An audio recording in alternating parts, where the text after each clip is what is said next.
दोस्तों, इस वीडियो में आप देखेंगे एक फैंटेसी एडवेंचर मूवी की कहानी। यूरोप की लोक कथाओं पर आधारित यह फिल्म काफी मजेदार है, जो आप लोगों का भरपूर मनोरंजन करेगी। इसलिए वीडियो को पूरा आखिरी तक जरूर देखें। चलिए अब कहानी शुरू करते हैं। फिल्म की शुरुआत में इंग्लैंड के गाँव में रहने वाले एक किसान को दिखाया जाता है। किसान के 4 पालतू जानवरों में एक घोड़ा, एक कुत्ता, एक बिल्ला और एक मुर्गा होते हैं। रोज की तरह आज भी जब किसान गधे पर सामान लाद कर घर पर आता है, तभी उसकी दूसरी पत्नी अमांडा घर से एक चूहा पकड़ कर लाती है और किसान से कहती है, कब तक हम यहाँ ऐसे घर में रहेंगे? हमें भी किसी हवेली में रहना चाहिए। किसान कहता है, अभी हमारे पास इतना धन नहीं है, जब होगा तब देखा जाएगा। पर अमांडा लालची और मक्कार होती है। किसान की पहली पत्नी के मरने के बाद जब से किसान ने उससे दूसरी शादी की थी, तब से वो हमेशा किसान पर अपना हुक्म चलाती है और उस पर हावी होने की कोशिश करती है। वो किसान से कहती है, आपकी बेटी जेसिका को देखने जमींदार टॉम आ रहे हैं। हमारे उनके साथ हुए समझौते के मुताबिक अगर जेसिका उनसे शादी कर लेगी तो हमारी जिंदगी बदल जाएगी। जाओ उससे कह दो कि वो सज संवर कर तैयार हो जाए।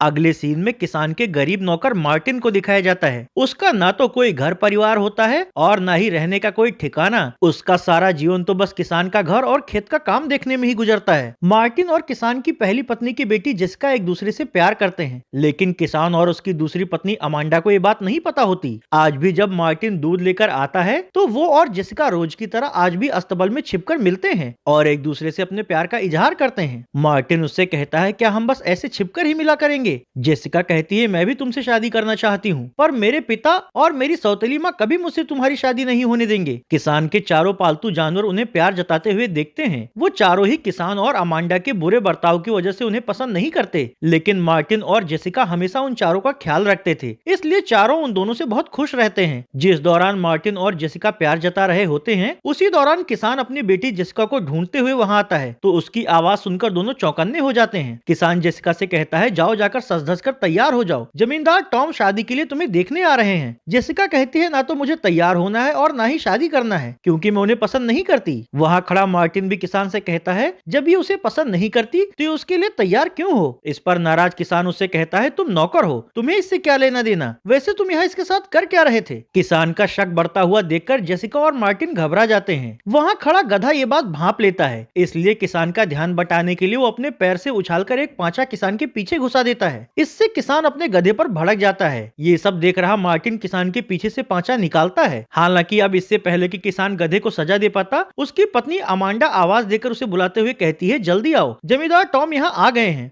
तो किसान जेसिका से अपने पीछे आने को कहकर घर में चला जाता है। इसके बाद जेसिका भी अपने गधे का आभार जताकर अपने घर में जाती है, जहाँ जेसिका की सौतेली माँ अमांडा जमींदार टॉम की खातिरदारी में लगी होती है।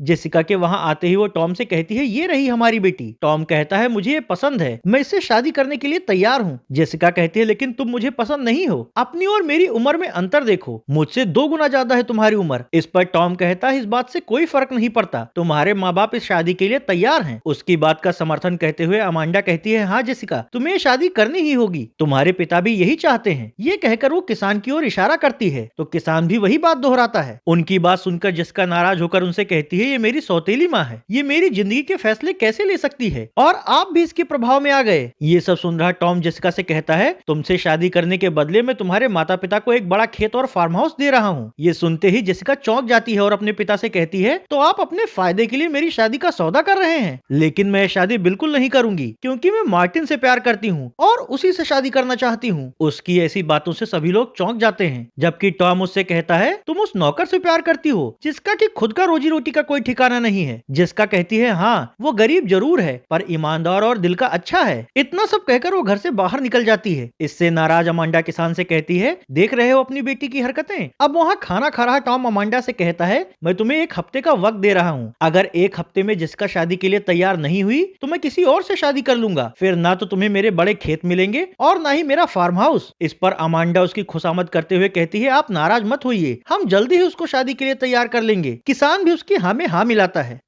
इसके बाद वापस जाने के लिए जब टॉम अपनी बग्गी में बैठ रहा होता है, तो वहाँ काम कर रहा मार्टिन उससे कहता है, तुम्हारे पास कितना भी धन क्यों ना हो, लेकिन जेसिका तुमसे शादी नहीं करेगी। इस पर टॉम उसकी बेइज्जती करने के लिए उसके पास एक सिक्का फेंक कर कहता है, 2 कौड़ी के नौकर, पहले अपने लिए एक ढंग का जूता तो खरीद ले। हालांकि टॉम के जाने के बाद भी खुददार मार्टिन उसका वो सिक्का नहीं उठाता। अगले सीन में जेसिका को दिखाया जाता है जो अपने कमरे में बैठकर मार्टिन के बारे में सोच ही रही होती है कि तभी उसकी सौतेली माँ उसके पास आकर उससे कहती है, एक बात अच्छे से समझ लो, तुम्हारे पास 7 दिन हैं, तुम्हें शादी तो टॉम से ही करनी होगी। तो जेसिका कहती है, तुम लालची और मक्कार हो और तुम हमेशा बस अपने फायदे के बारे में सोचती हो, यहाँ तक कि तुमने मेरे बाप को भी अपने जैसे बना लिया है। लेकिन मैं मार्टिन से ही शादी करूंगी, ना कि टॉम से। उसकी इस बात से झल्लाकर अमांडा उसे उसके कमरे में बंद करते हुए कहती है, अब तुम घर से बाहर तभी निकलोगी जब तुम टॉम से शादी करने के लिए तैयार हो जाओ। यहाँ से अमांडा अपने पति के पास जाती है और उससे कहती है, इतना अच्छा मौका है इस आम जिंदगी से निकलकर अमीर बनने का, पर अगर जेसिका टॉम से शादी नहीं करेगी तो ये मौका भी हाथ से निकल जाएगा। इस पर किसान उससे कहता है, अब अगर जेसिका टॉम से शादी नहीं करना चाहती फिर हम कर भी क्या सकते हैं। अमांडा कहती है, शादी तो उसको करनी ही पड़ेगी, लेकिन उसके लिए पहले हमें इस नौकर मार्टिन को हटाकर यहाँ से कहीं दूर भेजना होगा। किसान कहता है, हम मार्टिन को कहाँ और कैसे भेजेंगे, और अगर इसे भेज भी दिया तो हमारे पालतू जानवरों की देखभाल और खेतों का काम कौन करेगा। अमांडा कहती है, कल मेरा भाई समुद्री जहाज से अमेरिका जा रहा है, हम मार्टिन को उसके साथ वहाँ काम के लिए भेज देंगे। और रही बात जानवरों की, तो तुम तो देख ही रहे हो, गधा बूढ़ा हो रहा है, वो पहले जैसे काम नहीं कर पाता, मुर्गा भी वक्त पर बांग नहीं देता और कुत्ता और बिल्ला भी आलसी हो गए हैं, ये घर की रखवाली ठीक से नहीं कर पाते, इसलिए हम गधे को कसाई के हाथ बेच देंगे, जबकि मुर्गे और बिल्ले को काटकर उसका मीट बाजार में बेच देंगे और कुत्ते के बदले कुछ पैसे देकर हम नया कुत्ता और एक लड़िया खरीद लेंगे। फिर हमें मार्टिन की कोई जरूरत नहीं रह जाएगी और मार्टिन के हटते ही जिसका को मजबूरी में टॉम से शादी करनी पड़ेगी। किसान उसकी इन सारी बातों से पूरी तरह सहमत तो नहीं होता, पर अमांडा के दबाव में रहने की वजह से वो इस सब के लिए तैयार हो जाता है। अब अमांडा कहती है, मैं जल्दी ही कसाई को बुलवा लूंगी ताकि वो गधे का सही दाम देकर इसे ले जाए। वहाँ मौजूद मुर्गा उन दोनों की ये बातें बड़े ध्यान से सुन रहा होता है। जान पर खतरा देखकर वो गधे, कुत्ते और बिल्ले को किसान की पत्नी और किसान की इस योजना के बारे में बता देता है। तो गधा कहता है, इस मक्कार औरत ने अपनी लालच में आकर आज हम लोगों की जान का भी सौदा कर लिया है, पर इससे पहले कि वो हम लोगों को कोई नुकसान पहुंचा पाए हमें यहाँ से भाग जाना चाहिए। इस पर कुत्ता पूछता है, पर हम यहाँ से जाएंगे कहाँ? बिल्ला कहता है, कहीं भी जाएंगे, कम से कम जिंदा तो रहेंगे। ये लोग तो एहसान फरामोश हैं, इतने दिनों तक इन लोगों के काम आने के बदले में ये हमें ही निपटा देना चाहते हैं। अगले सीन में मार्टिन को दिखाया जाता है। अमांडा उसके पास जाकर उससे कहती है, अपना सामान बांध लो, तुम्हें कल ही मेरे भाई के साथ समुद्री जहाज से अमेरिका जाना है। मार्टिन समझ जाता है कि वो उसे रास्ते से हटाना चाहती है, इसलिए वो उससे कहता है, मैं क्यों जाऊँ अमेरिका, मैं कहीं नहीं जाऊंगा। तो अमांडा उससे कहती है, तुम्हें लगता है कि जैस्मिन तुमसे शादी करेगी? उसे शादी तो टॉम से ही करनी पड़ेगी, और अगर तुम कल मेरे भाई के साथ अमेरिका नहीं गए तो मैं जेसिका को नुकसान पहुंचाऊंगी। उसकी इस बात से मार्टिन घबरा जाता है और अमांडा से कहता है, तुम जेसिका को कोई नुकसान मत पहुंचाना, बदले में मैं तुम्हारी बात मानकर अमेरिका जाने के लिए तैयार हूँ। अगले सीन में किसान के अस्तबल में चारों जानवरों को दिखाया जाता है। गधा उनसे कहता है, मैंने अभी सुना अमांडा मार्टिन को मजबूर करके यहाँ से दूर भेज रही है, हमें भी अब यहाँ से निकल ही जाना चाहिए, वरना किसान और उसकी पत्नी हम लोगों को निपटाना शुरू कर देंगे। दूसरी ओर मार्टिन घर के बाहर से जेसिका की खिड़की की तरफ देखकर उसे आवाज लगाता है, तो कमरे में कैद जेसिका खिड़की से उसे बताती है कि उसकी सौतेली माँ ने उसे टॉम से शादी न करने की वजह से कमरे में कैद कर दिया है। उसकी बातें सुनकर मार्टिन उसे कहता है, मैं तुमसे प्यार करता हूँ, पर अमांडा ने मुझे धमकी दी है कि अगर मैं उसके कहने पर अमेरिका नहीं गया तो तुम्हें नुकसान पहुंचाएगी। इस पर जेसिका कहती है, वो कुछ नहीं करेगी, तुम कहीं मत जाओ, क्योंकि मैं टॉम से नहीं तुमसे शादी करना चाहती हूँ। हालांकि मार्टिन उससे कहता है, मैं नहीं चाहता कि मेरी वजह से तुम किसी मुसीबत में पड़ो, इसलिए मुझे जाना ही होगा। तो जेसिका दुखी मन से उसे जाने देती है। अगले सीन में फिर से चारों जानवरों को दिखाया जाता है, जो किसान और उसकी पत्नी को काम में व्यस्त देखकर चुपचाप अस्तबल से भाग निकलते हैं और यहाँ से भागकर ये चारों जंगल में चले जाते हैं। इधर जेसिका भी किसी तरह दरवाजा खोलकर वहाँ से भाग निकलती है, जबकि किसान और उसकी पत्नी इस बात से अनजान होते हैं। वहीं अमांडा बाहर काम कर रहे किसान से कहती है, चलो आज सबसे पहले मुर्गे को हलाल करते हैं। तो वो दोनों मिलकर मुर्गे को ढूंढने लगते हैं, पर जब उन्हें मुर्गा नहीं मिलता तो वो कुत्ते और बिल्ली को ढूंढना शुरू करते हैं। दूसरी ओर घर से भागी हुई जेसिका नहर को पार करते हुए जंगल की ओर जाने लगती है। इसके अगले सीन में जंगल के रास्ते से गुजर रहे मार्टिन को दिखाया जाता है। जब वो पानी की धारा के पास पानी पी रहा होता है, तभी कुछ ठग डाकुओं का गिरोह उसे घेर लेता है। मार्टिन उससे कहता है, मेरे पास कुछ नहीं है, मैं तो बस एक गरीब नौकर हूँ जो अपनी प्रेमिका की सलामती के लिए यहाँ से दूर जा रहा है। उसकी बात सुनकर डाकुओं के सरदार के दिमाग में एक योजना आती है। उसे अपने अड्डे पर काम करने के लिए एक नौकर की जरूरत होती है, इसलिए वो मार्टिन को अपने जाल में फंसाने के लिए उससे कहता है, ये जंगल मेरा है, तुमने यहाँ का पानी पिया है, इसलिए जब तक तुम हमारा भुगतान नहीं कर देते तब तक तुम्हें हमारे अड्डे पर चलकर नौकर का काम करना पड़ेगा। मार्टिन कहता है, ये कैसी बातें कर रहे हैं आप, जंगल किसी का नहीं होता, मुझे जाने दीजिए। तो सरदार उसकी ओर बंदूक तानकर कहता है, जितना कह रहा हूँ उतना करो। इस दौरान बाकी डाकू भी उसे बंदूक दिखाकर धमकाते हैं, तो बेचारा मजबूरी में उनके साथ उनके अड्डे की ओर जाने लगता है। इधर जंगल के पास गधा सबसे कहता है, अगर हम थोड़ा जल्दी चलें तो शायद हमारी मुलाकात मार्टिन से हो जाएगी और फिर हम भी उसके साथ अमेरिका जा सकते हैं। तो बाकी तीनों कहते हैं हाँ ये सही रहेगा। अगले सीन में किसान का घर दिखाया जाता है, जहाँ अमांडा किसान से कहती है अस्तबल में कोई भी जानवर नहीं है। इस पर किसान कहता है लगता है सारे जानवर भाग गए क्या, कसाई आ रहा है, हम उसे क्या जवाब देंगे। तो अमांडा कहती है तुम उसे बातों में उलझाना, तब तक मैं गधे को ढूंढने की कोशिश करती हूँ। अब ये दोनों बातें ही कर रहे होते हैं कि तभी कसाई गधे लादने वाली गाड़ी लेकर वहाँ आ जाता है और किसान से कहता है दिखाओ कहाँ है तुम्हारा गधा, फिर मैं उसका रेट लगाता हूँ। इस पर किसान उसे अस्तबल के अंदर ले जाता है, जहाँ कसाई उसे कहता है यहाँ तो कोई नहीं है। तो किसान कहता है हाँ मेरा गधा कहीं भाग गया। इस पर कसाई नाराज होकर उससे कहता है फिर तुमने मुझे बेवजह यहाँ क्यों बुलाया। किसान कहता है माफ करना, मुझे ही नहीं पता चला कि वो कब भाग गया। इसी दौरान घबराई हुई अमांडा उनके पास आती है और किसान से कहती है जेसिका भी कमरे में नहीं है, शायद वो भी कहीं भाग गई। ये सुनकर किसान परेशान हो जाता है और कहता है आखिर ये सब क्या हो रहा है, सबके सब कहाँ भाग गए, चलो चलकर उन्हें ढूंढते हैं। वहीं कसाई उनसे कहता है तुम लोगों ने बेवजह मेरा वक्त बर्बाद किया। ये कहकर वो अपनी गाड़ी लेकर वहाँ से वापस जाने के लिए निकल पड़ता है।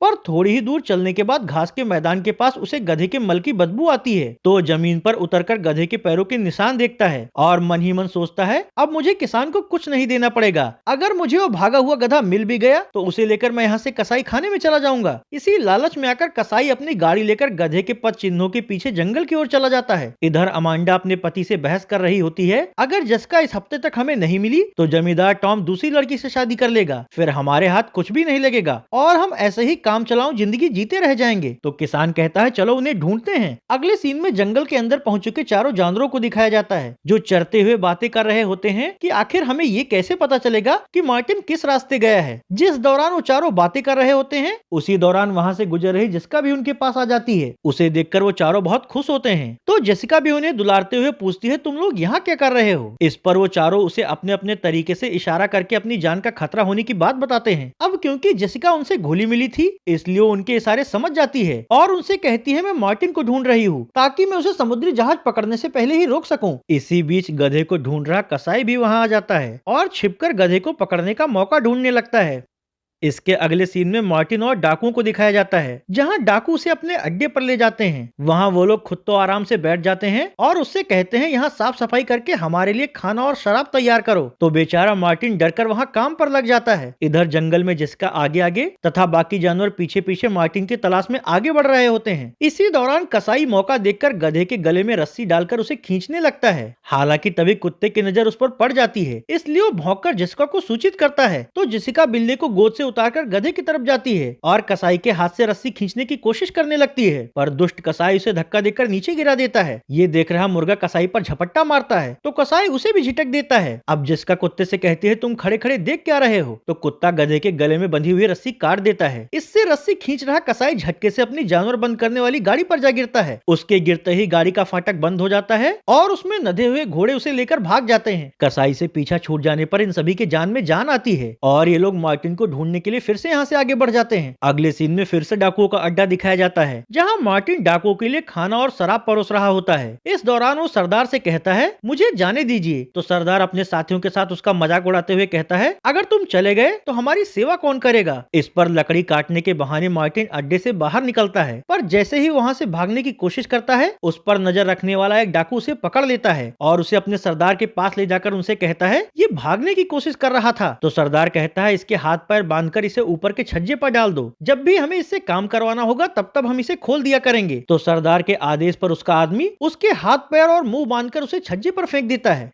इसके अगले सीन में किसान और उसकी पत्नी को दिखाया जाता है, जो एक घोड़ा गाड़ी पर बैठकर जेसिका को तलाश रहे होते हैं, पर जब वो उन्हें नहीं मिलती तो दोनों अपनी घोड़ा गाड़ी छोड़कर उन्हें ढूंढते हुए जंगल की ओर जाते हैं। रात होने पर जंगल में भटक रही जेसिका चारों जानवरों से कहती है रात में रुकने और खाने पीने के लिए हमें आसपास किसी घर की तलाश करनी चाहिए। इसके अगले सीन में डाकुओं को अपने अड्डे पर खाते पीते हुए दिखाया जाता है, जहाँ डाकुओं का एक साथी सबसे कहता है भाइयों हमें अपना अड्डा कहीं और बना लेना चाहिए, क्योंकि ऐसा कहते हैं कई सालों पहले जिस खूंखार रात डाकू की यहाँ मौत हुई थी उसकी आत्मा अब भी यहाँ भटकती है। इस पर नशे में धुत उसके साथी कहते हैं, हाँ कभी कभी हमें भी इसका एहसास होता है। ये लोग ये सब बातें कर ही रहे होते हैं कि तभी जेसिका डाकुओं के अड्डे के पास पहुंच जाती है। वहाँ जब वो खिड़की से डाकुओं को खाते पीते देखती है तो चारों जानवरों से कहती है, तुम लोग किसी तरह इन्हें डराकर बाहर निकालो और मौका देखकर मैं अंदर से खाना और उनके चुराए हुए सामान ले आऊंगी। ये कहकर वो पास के पेड़ के पीछे छिप जाती है। अब खिड़की के सामने खड़ा गधा कुत्ते, बिल्ली और मुर्गे से उसकी पीठ पर चढ़ने को कहता है तो तीनों एक के ऊपर एक करके उसकी पीठ पर चढ़ जाते हैं। वहीं भूत के बारे में बात कर रहे डाकू जब खिड़की से उनकी अजीब सी आकृति देखते हैं तो वो सभी डरकर चीखते हुए घर से निकलकर जंगल की ओर भागते हैं। ये सब देख रही जैस्मिन मौका देखकर अपने जानवरों के साथ डाकुओं के घर में घुस जाती है, जहाँ उन्हें मेज पर ढेर सारा खाना मिलता है। तो जेसिका चारों जानवरों से कहती है, तुम लोग खाना खाओ, तब तक मैं इनका लूटा हुआ धन खोजती हूँ। उधर अपने घर से थोड़ी दूरी पर खड़े डाकुओं का सरदार अपने साथियों से कहता है, हो सकता है हमें कोई वहम हुआ हो, इसलिए चलो चलकर घर के अंदर फिर से देखते हैं। पर उसके साथी डर के मारे घर के पास जाने से भी डरते हैं। इत्तेफाक से उसी वक्त लालटेन लेकर जेसिका को ढूंढ रहे किसान और उसकी पत्नी वहां आ जाते हैं। तो सभी डाकू उन्हें घेर कर पकड़ लेते हैं और उनसे कहते हैं, तुम हमारे घर में जाओ और देखो वहाँ क्या है। किसान कहता है, तुम लोग खुद वहाँ क्यों नहीं जाते? तो डाकू उन्हें बंदूक दिखाकर कहते हैं, जैसा हम कहते हैं वैसा करो। दूसरी ओर घर के अंदर जेसिका के पालतू जानवर छक्कर खाना खाते हैं। वहीं डाकुओं का धन ढूंढ रही जेसिका को मार्टिन भी मिल जाता है तो वो उसके बंधन खोलकर उसे आजाद कर देती है। अब दोनों अब तक उनके साथ जो हुआ उस बारे में एक दूसरे को बताते हैं। इधर घर के बाहर किसान और अमांडा भी घर के अंदर आने से इसलिए डर रहे होते हैं क्योंकि उन्हें लगता है कि अंदर कोई न कोई खतरा जरूर है, तभी डाकू उन्हें पहले अंदर जाने के लिए कह रहे हैं। हालांकि सरदार किसान को बंदूक से डराकर उसे और उसकी पत्नी को घर के अंदर भेज देता है और खुद अपने साथियों के साथ पेड़ के पीछे छिपकर अंदर घटने वाली गतिविधि पर नजर रखने लगता है। तो अब जिस समय किसान और अमांडा घर के अंदर जाते हैं उस समय अंदर अंधेरा होता है, लेकिन उनके हाथ की लालटेन से बिल्ली की आंखें चमक जाती हैं, जिसे देखकर वो दोनों घबराकर चीखने लगते हैं और उन्हें भी लगता है कि अंदर कोई खतरनाक जीव है, इसलिए वो दोनों भी घबराकर बाहर भागते हैं। वहीं ऊपर बैठे जेसिका और मार्टिन ये सब देख रहे होते हैं, जबकि किसान और उसकी पत्नी को चीखते हुए घर से बाहर भागते देखकर डाकुओं को ये यकीन हो जाता है कि अंदर जरूर कोई आत्मा है, इसलिए डर के मारे उसी रात वो सभी डाकू जंगल छोड़ देते हैं। डाकुओं के भाग जाने से मार्टिन और जेसिका को डाकुओं का सारा सोना मिल जाता है, जिससे वो दोनों बहुत अमीर हो जाते हैं और शहर में एक हवेली खरीद लेते हैं। फिर कुछ दिनों बाद दोनों अपनी शाही बग्घी में किसान के घर जाते हैं, जहाँ जेसिका का पिता तो दोनों को इस तरह अमीर बने देखकर बहुत खुश होता है, पर अमांडा इससे जल भुन जाती है और जेसिका से पूछती है, तुम दोनों के पास शाही बग्घी खरीदने के लिए इतना धन कहाँ से आया? तो जेसिका उससे कहती है, हमने शहर में हवेली भी खरीदी है, कल वहाँ भोज का आयोजन है, इसलिए आप सबको निमंत्रण देने आए हैं। रही बात धन की, तो वो अच्छे लोगों को मिल ही जाता है। इसके अगले दिन हवेली में भोज का आयोजन होता है, जहाँ जेसिका और मार्टिन सभी मेहमानों को अपने चारों पालतू जानवरों को दिखाते हुए कहते हैं, इन चारों के बिना हम कुछ भी नहीं होते। और इस तरह ये फैंटेसी स्टोरी ही खत्म हो जाती है।